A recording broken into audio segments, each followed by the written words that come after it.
March 13, 2022. A Russian missile crosses into Poland, killing 2 civilians. For exactly 6 hours, NATO's Article 5, the promise that an attack on one is an attack on all, hangs in the balance. Phone calls race between Washington and Warsaw. Fighter jets scramble.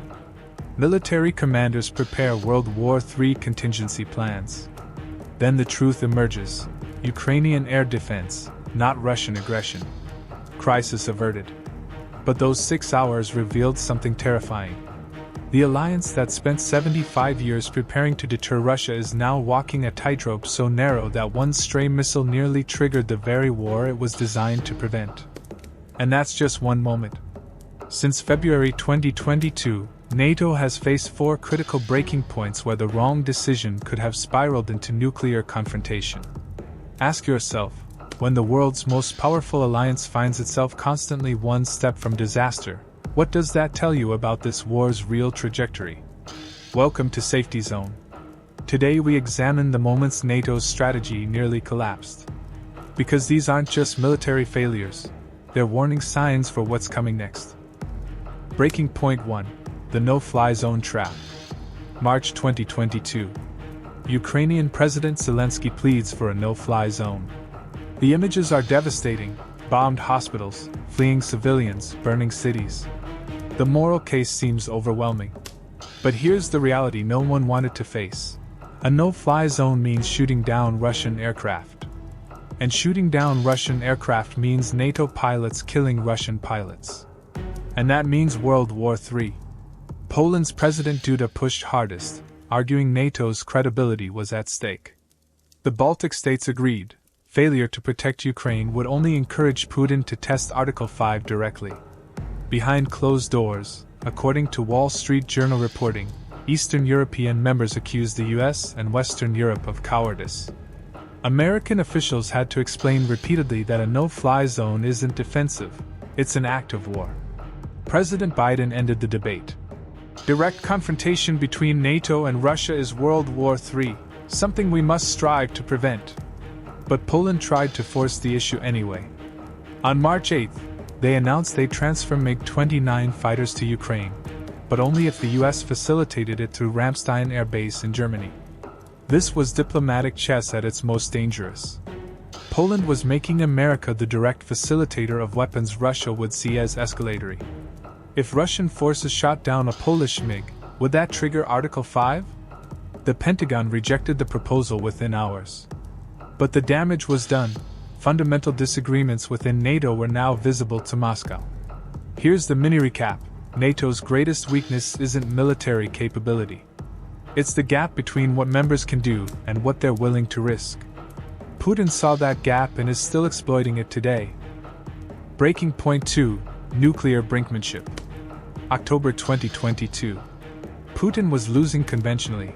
Ukraine had recaptured Kharkiv. Russian mobilization was failing. Logistics were collapsing. That's when nuclear threats stopped being abstract. This is not a bluff, Putin declared. Russian TV broadcast nuclear survival instructions. Military doctrine documents appeared lowering the threshold for tactical nuclear use. According to CIA Director Burns and Bob Woodward's reporting, U.S. intelligence detected genuine preparation for nuclear use. Russian nuclear forces conducted readiness exercises. Communication patterns suggested real planning, not posturing. NATO faced an impossible choice: respond to nuclear threats without triggering the escalation you're trying to prevent. The internal debate split predictably. Pentagon officials wanted clear deterrence, threatened overwhelming conventional retaliation. State Department worried explicit counter-threats would legitimize nuclear escalation. Biden chose a middle path satisfying no one. Public warnings of catastrophic consequences, without specifics. Private communications to Moscow that nuclear use would result in complete destruction of Russian forces in Ukraine through conventional means. The real test came when intelligence suggested Russia was preparing to detonate a nuclear device in the Black Sea as a demonstration, not targeting Ukrainian forces directly, but sending an unmistakable escalation message. NATO faced another impossible choice. Ignore it and appear weak, encouraging further escalation. Or respond militarily to a nuclear detonation that technically killed no one, potentially starting the nuclear exchange everyone was avoiding. The crisis resolved when China intervened. Xi Jinping made clear to Putin that nuclear use would end Chinese support entirely. The demonstration was abandoned. But here's what should terrify you: NATO's response plan, according to anonymous defense officials, was to invoke Article 5 consultation and prepare for potential nuclear use against NATO territory. NATO's strategy for preventing nuclear escalation was to prepare for nuclear escalation. Mini recap: 75 years of deterrence theory prepared NATO for everything except the scenario they actually faced: nuclear threats in a proxy war. The result was strategy based more on hope than planning. Breaking point 3. The Article 5 gray zone back to that March night in Poland, but with context about why those 6 hours nearly broke NATO's decision-making entirely. Article 5 was written for a different war. It assumes clear attacks by identifiable enemies. It assumes everyone knows who's shooting and why. It assumes the difference between accident and aggression is obvious. None of those assumptions held in Przewado. The missile was Russian-made but fired by Ukraine. It killed Polish civilians, but accidentally. It crossed NATO borders but wasn't aimed there. Attack requiring collective defense, or tragic accident requiring investigation?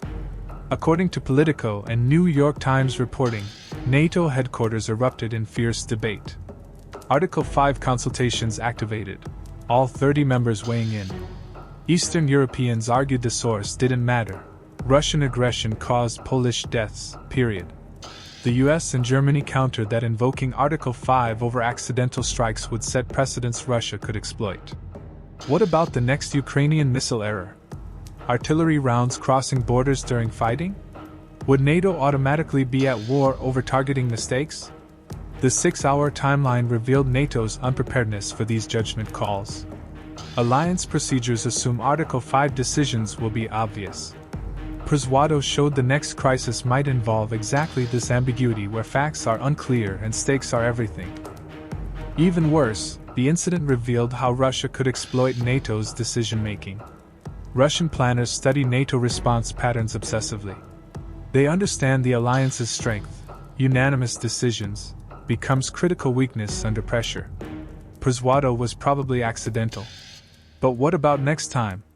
What if Russia deliberately creates ambiguous situations forcing NATO into impossible choices? Missiles that could plausibly be Ukrainian. Cyber attacks that could be criminal rather than military. Incidents looking accidental but serving strategic purposes. NATO survived because facts became clear and cooler heads prevailed. But the 6-hour window revealed something troubling. Article 5 was designed to deter clear aggression, but modern warfare specializes in unclear aggression. Mini recap: NATO's most important commitment isn't adapted for the kind of war Russia actually fights. One where aggression is deliberate but deniable, strategic but disguised as accidental. Breaking point 4. The Endless War Dilemma, Spring 2023. NATO faced its most insidious breaking point, realizing Ukraine couldn't win quickly, Russia couldn't be defeated easily, and the alliance had no strategy for a war lasting years. This wasn't the problem NATO prepared for. Alliance planning assumed war with Russia would be short, intense, decisive. Nuclear powers don't fight long conventional wars because escalation pressures become unbearable. Except that's exactly what was happening. The signs were everywhere. US ammunition stockpiles running low after just 1 year. European defense industries couldn't scale production to meet demand.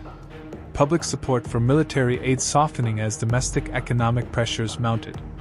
Meanwhile, Russia adapted to sanctions, found alternative supply chains, mobilized its economy for extended conflict. The country supposed to collapse was demonstrating uncomfortable resilience. According to classified assessments leaked to the Washington Post, NATO officials privately acknowledged what they couldn't say publicly: the alliance wasn't prepared for multi-year proxy war with Russia, and continuing current trajectory risked exhausting Western capabilities without decisive results. The endless war dilemma emerged. Escalate to end it quickly, risking nuclear war. continue current support indefinitely, risking alliance fatigue, or reduce support gradually, risking Ukrainian defeat and global deterrence collapse. Each option was unacceptable. But inaction was also a choice with consequences. Internal debates became heated, according to Foreign Affairs and Atlantic reporting. Eastern European members pushed for significantly increased support, including long-range missiles, potentially troops. Western Europeans worried about economic costs and domestic sustainability. The US found itself caught in the middle, trying to maintain unity while managing strategic resources and domestic pressures. The results satisfy no one: enough support to keep Ukraine fighting, but not enough to ensure victory.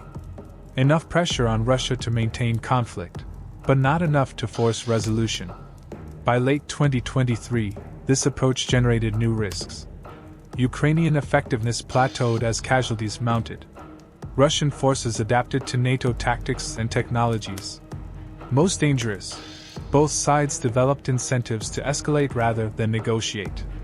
Mini recap: NATO entered assuming Western superiority would produce quick results. Instead, they discovered superiority without commitment is expensive weakness, and proxy wars follow their own logic regardless of supporters' preferences. What this means for America. Why do NATO's breaking points matter for Americans not following every diplomatic detail? First, the financial reality. U.S. support for Ukraine already exceeds $100 billion in direct aid, with billions more in indirect costs. A prolonged conflict means sustained expenses through federal spending crowding out domestic priorities, defense budgets requiring higher taxes or larger deficits. Every advanced weapon sent to Ukraine isn't available for other priorities. China watches how much U.S. capability gets expended on European security. Iran calculates whether American support for Israel would be sustainable if Ukraine continues indefinitely. Second, escalation risks.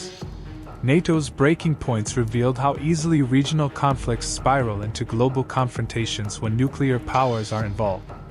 Persuado showed World War III might start not with deliberate decision, but misunderstanding escalating faster than diplomacy can resolve. Americans near strategic targets, military bases, ports, financial centers, critical infrastructure, aren't insulated from European conflicts anymore. Nuclear warfare makes every American city a potential front line. Third, alliance implications. NATO unity has been impressive but fragile. The breaking points revealed fundamental disagreements about risk, strategy, commitment that could fracture the alliance if conflict continues or escalates unpredictably. Fractured NATO means reduced American security at higher costs. Instead of sharing burdens with reliable allies, the US would face choosing between global withdrawal or overstretch. But here's what should concern you most. NATO's breaking points reflect broader problems with American strategic thinking. The US has become very good at starting conflicts, very bad at ending them. Afghanistan lasted 20 years without achieving objectives. Iraq created more problems than it solved. Ukraine follows the same pattern: clear moral justification, initial support, military superiority not translating to strategic success, gradually escalating commitments to avoid admitting failure. The difference? Ukraine involves nuclear-armed opponent capable of making American cities disappear. Margin for error is smaller, consequences of miscalculation larger. What to watch for? What should you monitor to understand where this heads next? First, watch for public disagreements between major allies about Ukraine's strategy. When alliance members criticize each other publicly, private disagreements have become unmanageable. Specifically, watch German-Polish relations. Germany's economic ties to Russia versus Poland's security fears represent NATO's fundamental tension.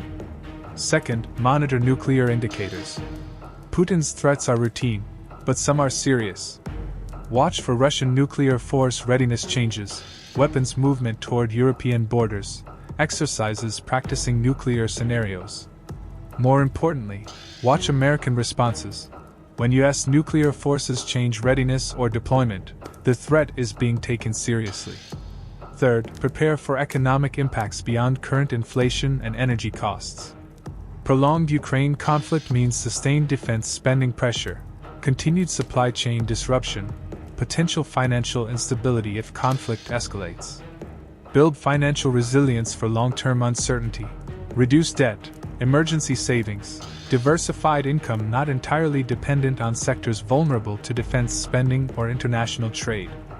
Finally, understand communication systems mattering in real crisis. Have multiple ways to receive official information: emergency radio, FEMA app, backup communication not relying on commercial internet or cell service. Here's the bottom line. NATO's Ukraine response revealed fundamental weaknesses existing long before Russia's invasion. The breaking points we discussed: no-fly zones, nuclear escalation, Article 5 ambiguities, endless war dilemmas, are previews of crises defining international relations for this decade. The alliance that kept peace for 75 years struggles to adapt to modern warfare, hybrid conflicts, adversaries specializing in creating ambiguous situations, making alliance decisions impossible. This doesn't mean NATO is doomed or supporting Ukraine was wrong. It means Americans need to understand real risks and costs of strategic commitments their government made, because those commitments are more fragile and dangerous than most realize. The next breaking point might not bend without snapping. When NATO's strategy finally fails, consequences won't be diplomatic embarrassment. They could reshape American life as fundamentally as 9/11, but with nuclear weapons instead of hijacked airplanes. If this analysis helped you understand hidden dangers in today's most important alliance, subscribe to Safety Zone and turn on notifications. Share this with people who need to understand why European conflicts matter for American security. Let me know in the comments, which NATO breaking point concerns you most? Understanding these pressure points is the first step towards surviving what happens when they finally snap.